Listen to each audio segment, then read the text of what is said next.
Hello, and welcome back. Today is a big day. I just watched the new Aion2 news and I gotta say, I am so hyped for it. So first I will explain what we saw and what was talked about in the live stream, and later I will go into more detail. I will also release another video in the next 2 or 3 days when I looked more into the story of the game. Let's immediately jump in without wasting too much time. The countdown started with the amazing Aion music in the background. Pure nostalgia, and it slowly built up the hype. The 3 developers introduced us to the game. One of them mentioned that they wanted to include so much in the first Aion game, but it wasn't really possible at that time. And now, after 10 years, they realized that it was now possible to include everything they wanted in the new Aion2 game. So they decided that Aion2 is not simply a sequel, but rather a complete version of Aion that the original designers had initially dreamed of making. And with that, they revealed the big gameplay trailer.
Now it looks like I was right with my first instinct. This is indeed Verteron. God, I love it when I'm right. In the midst of it, we see the many different mounts we are able to get. I love it so much. I always said we need more to do in Aion, less of the grind for better gear and mana stones and such, and more casual stuff on the side, which includes mounts or the minigames that are shown a bit later. When it comes to the battle system, I can't really say much since the feel is what matters, and as long as I didn't play it, I can't guarantee that it is actually good.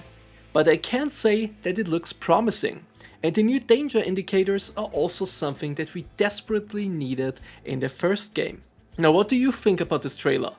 I am so hyped about this. But let's get back to the livestream now. After this, they talked a bit about the appeal of the first Aion game, and how the flying and aerial combat was a big deal back then. But due to technical limitations, flying was inevitably limited. Even they themselves wanted to create a world where we could fly more freely. Also, due to the fact that they had gotten so much feedback about the different races, Elyos, Asmodians and Balaur, they decided to go back on their previous decision and include all 3 races in Aion2 as well. The map of Aion2 is 36 times the size of the first Aion game. And the developers realized that even though they wanted to make it even bigger, they rather spent time filling the existing map with more content than just more areas. Next, they showed the very vast character creator. I can tell you, my girlfriend will be able to spend 3 days in this. Per character, by the way. Let's get to the next big news. There will be classes in Aion2, and not just any classes, the 8 original classes of the first Aion game.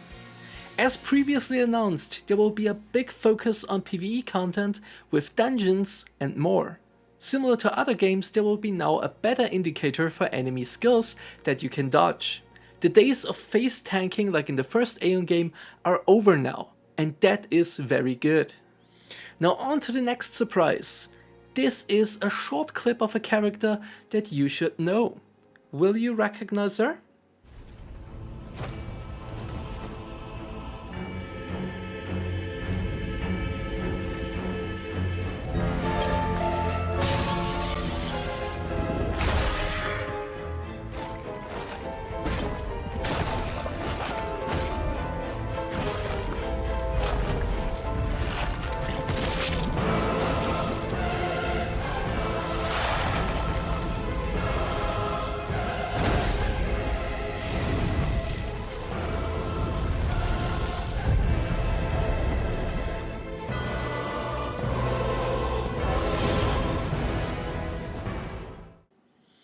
It is Chromite. Yeah, that's right. She looks completely different, but nonetheless, she is looking amazing here. That's how a boss should look like. I don't know about Chromite though. On to the next topic, minigames. You can see multiple little minigames here. And yeah, I was right. Because I said Aion needs casual minigames the same as World of Warcraft has pet battles and Final Fantasy XIV has the Gold Saucer or however it's called. We see a small jumping game, we see a mount race and a game where you have to sneak through an area. Alright, and that was pretty much all from the livestream. But we have much more to talk about, so don't leave yet. On the official website of Aion2 we get many more infos. First of all, the story on the Elyos side. At the end of the war, the Tower of Eternity collapsed. The etheric field around the tower was never formed, and the clash between the 3 races swallowed the light of the world. This tragedy would later be called the Last War. When the tower collapsed and the etheric field was gone, the Balaur flocked to the heavens, and the remaining Seraphim Lords used their last strength to construct a new etheric field.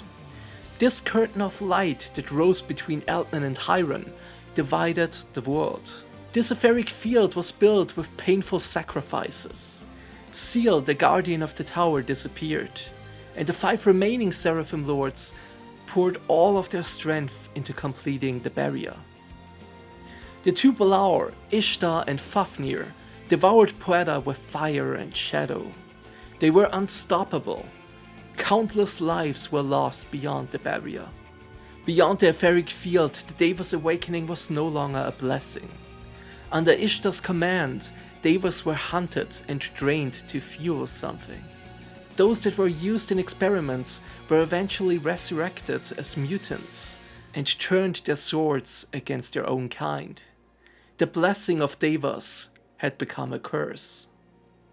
Before we take a look at the Asmodian side of the story, let's cover the Elyos regions first.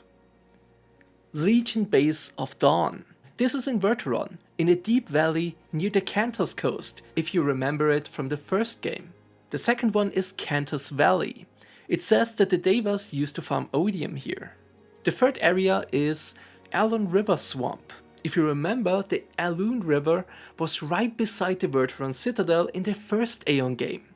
Here only a swamp remains after an attack from Ishtar's Legion. Area 4, Aulo Village. Aulo Village is located on the border of the Tallboss Forest. The Aulos, who are servants of the Dragon Clan, are gathered here. Maybe the Aulo are the Dukaki? Or the Kral? I'm a bit unsure, but we will see more of that in the next video I make. And lastly we have this place, Artemia Canyon. Here is the Sumian Temple. I talked about this place before, as it was the biggest temple that worshipped Aion in all of Atreya. It even has a few quests in the original game, and storybooks also mention the Balau Lord Meslam Teda, who turned everything and everyone inside the temple to stone, which then led to it submerging below the water. Now due to a tectonic shift, it reappeared, and if this is not going to be a dungeon where we have to explore the Sumian Temple, I'm going to be so pissed. Now let's take a look at the Asmodian side. First, the story. At the end of the war, the Tower of Eternity collapsed. The etheric field around the tower was never formed, and the clash between the three races swallowed the light of the world. This tragedy would later be called the Last War. When the etheric field disappeared, Asmodee became a defenseless land. The Balau surged through the darkness and swallowed everything in their paths. The Shadim Lords gathered the last of their strengths and built a wall of light between Morheim and Belislan. Asmodee was now completely isolated. Azphel, who guarded the tower, vanished. The remaining Shadim Lords exhausted every little bit of their strength and built a barrier. Their blood and souls became the shield of Asmodee. The world outside the barrier was trampled. Ishtar and Fafnir, the two Balau, engulfed the continent in flames. The barrier was completed and the advance was halted, but the sacrifices of the Nameless Ones continued. Devas that should have awakened in the light were caught in darkness. Fafnir tore their souls apart and trapped their remaining light within jewels. Let's take a look at the regions in Asmodee now. The first area is the Fugitive Village, a human village in the northern region of Altgard. It mentions the fall of a Dragon, which is very interesting. Here we come to the second area, the Dragon Crash Site. I gotta be honest here, the Dragon looks amazing. Now there is not much to say at the moment, a Dragon of Fafnir's Legion crashed here. Area number 3, Sanctuary Watchtower. This is actually very interesting. This was initially the Imperial Lord Sekel's sanctuary. After the Devas lost a battle against Fafnir, it was then used as a barrack for the Balau. Area number 4, Moslan Forest, the forest in the north of Altgard. Originally it was the home of the Elim, but Histon, the High Priest of Destruction, burned everything down. And area number 5, the Nornir Gathering Hall. It says it is protected by Nornir, but I do not remember who that is. Maybe that is a translation error. And it mentions the 3 sisters that also help you start your journey in the first Aion game on the Asmodian side, and their leader, Uru.